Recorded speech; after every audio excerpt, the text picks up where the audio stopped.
আমাদের যেসব আমি তো বলছি একটু আগে যে যেসব প্রবলেম সিচুয়েশনস বা সময় যে সময়টায় তারা ট্রমাটাইজড হয়েছে সেই সময়টা আসলেও কিন্তু তাদের মধ্যে একটা অস্থিরতা কাজ কাজ করবে। এটা একটু সময় লাগবে এটা জায়গা ঠিক করতে।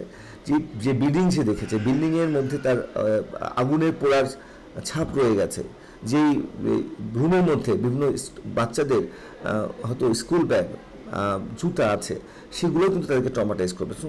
স্কুলে আসার আগেই তাদেরকে এই বিল্ডিংগুলো আস্তে আস্তে রিনোভেট করতে বলি আমরা, যে রিনোভেট করে রং করে আবার স্বাভাবিক পর্যায়ে নিয়ে আসা, যেমন সেক্ষেত্রে বাচ্চাদের মধ্যে ট্রমা জায়গাগুলো কমে আসবে। ওদের ওই পুরা জায়গাতে দেখলে কিন্তু তাদের ট্রমা জায়গাগুলো কিন্তু বারবার ফ্ল্যাশব্যাক আসবে, তখন কিন্তু এই জিনিসটা কমে যাবে। 2 নম্বর হচ্ছে স্কুলের মধ্যে আসার আগেই তাই স্কুলটাকে আবার সুন্দর করে, রুমগুলোকে সুন্দর করে, বেঞ্চগুলোকে সুন্দর করে, যে ক্লাসগুলোতে বাচ্চাগুলো হয়তো আক্রান্ত হয়েছেন সেই কাজগুলোকে আপনি সুন্দর করে, বা যদি রাতারাতি না পারেন তো সে কিন্তু রুমগুলো হয়তো তালা মেরে দিতে পারেন, তালা মেরে দিয়ে আস্তে আস্তে এগুলো রিনোভেট করতে পারেন।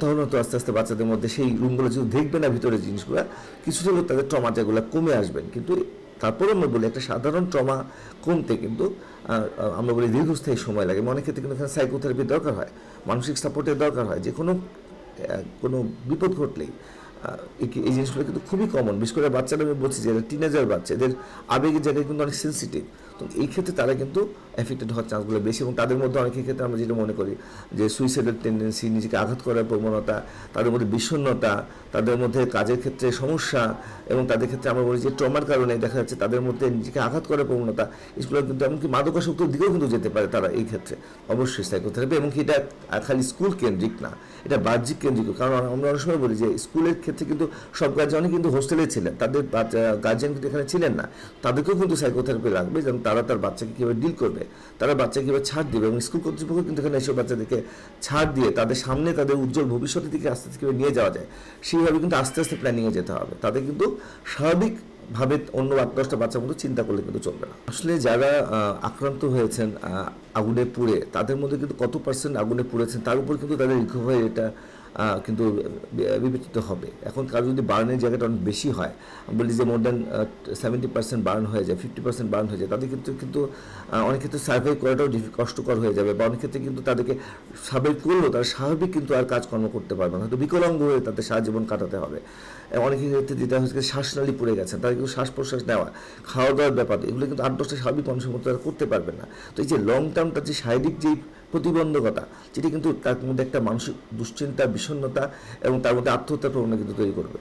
2 নম্বর হচ্ছে যে অনেক বাচ্চা আছে হয়তো তাদের বার্নের জায়গাটা কম, তারা হয়তো সার্ভাইভ করে যাবে, কিন্তু তার আশেপাশে হয়তো দেখা যাবে তার পাশে একজন হয়তো ছাত্র ছাত্রী মারা যাবে, যে হয়তো অনেক বেশি বার্ন, এই যে একজন তার পাশে মারা গেল এটাও কিন্তু তার ট্রমাটাকে অনেক বাড়িয়ে দেবে। তো সুতরাং এই যারা বিকলাঙ্গ হবে তারাও যেমন ট্রমাটাইজড হবে, যারা সার্ভাইভ করবে তাদের আশেপাশে বন্ধুবান্ধব মারা যাওয়ার কারণে তারাও কিন্তু ট্রমাটাইজড হবে, এবং যারা সার্ভাইভ করে বেশি ফেরত আসবেন তাদের মধ্যে যারা কম খালি একমাত্র বার্ন হয়েছেন তাদের ক্ষেত্রে হয়তো এফেক্টটা কম হবে, কিন্তু তারপরেও তারা 8-10টা স্বাভাবিক মানুষের মতো কতটুকু চলতে পারেন সেটা কিন্তু প্রশ্নাতীত, সেটা কিন্তু বলা যাচ্ছে না যে আসলে কন্ডিশনটা কী অবস্থা হবে। তাদের ক্ষেত্রে তাদের একই রকমই তাদেরকে আলাদা করে এবং তাদেরকে পরিবারকে নিয়ে আলাদা করে কাউন্সেলিং করতে হবে, এবং কাউন্সেলিংয়ের জায়গাটা আমাদেরকে অবশ্যই একজন সাইকিয়াট্রিস্ট এবং সাইকোলজিস্টের আন্ডারে থাকতে হবে, সেখানে মনিটর করবে। এবং অনেক ক্ষেত্রে আমরা এই ক্ষেত্রে দেখেছি গ্রুপ সেশনের ক্ষেত্রে এটা কিন্তু খুব কার্যকরী হয়, যে একই রকম মানুষের ট্রমাতে এফেক্টেড বাচ্চারা যদি একই সাথে আমরা গ্রুপ থেরাপি নিতে পারি এবং গার্জিয়ানদেরকে একই সাথে যদি আমরা গ্রুপ থেরাপি নিতে পারি এই বাচ্চাদের ক্ষেত্রে, তখন এই ক্ষেত্রে উন্নতিটা ভালো হয়। সেক্ষেত্রে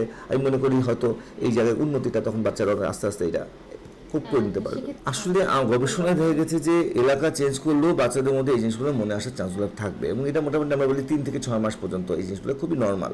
তাহলে হয়তো আমরা জায়গা চেঞ্জ করলে হয়তো পুরোপুরি যাবো। তবে এটা যেসব বাচ্চারা অনেক বেশি সেন্সিটিভ, যাদের মধ্যে আত্মহত্যার প্রবণতা তৈরি হচ্ছে, যারা নিজেদেরকে আঘাত করে বসছেন, বা যারা অনেক বেশি হয়তো মানতেই পারছেন না, তাদের ক্ষেত্রে হয়তো কিছুটা স্কুল পরিবর্তন করে কিছুটা উপকারী ফল পাওয়া যেতে পারে। কিন্তু যারা অনেক বেশি খুবই ভালো হয়তো বা কম এফেক্টেড হয়েছেন, কম আক্রান্ত হয়েছেন, বা যারা কম ট্রমাটাইজড হচ্ছেন, তাদের কিন্তু এই স্কুলে যদি কন্টিনিউ করা যায় তাহলে তুলনামূলক ভালো হবে। কারণ স্কুলের এনভায়রনমেন্ট, এই স্কুলের টিচারদের সাথে তাদের যে আন্তরিকতার জায়গা, হৃদ্যতার সম্পর্ক, নতুন স্কুলে আবার নতুন স্কুল ফ্রেন্ড বানানো, নতুন একটা পরিবেশে কোপ করা, ওটাও কিন্তু একটা মানসিক একটা ট্রমার কাজ করবে।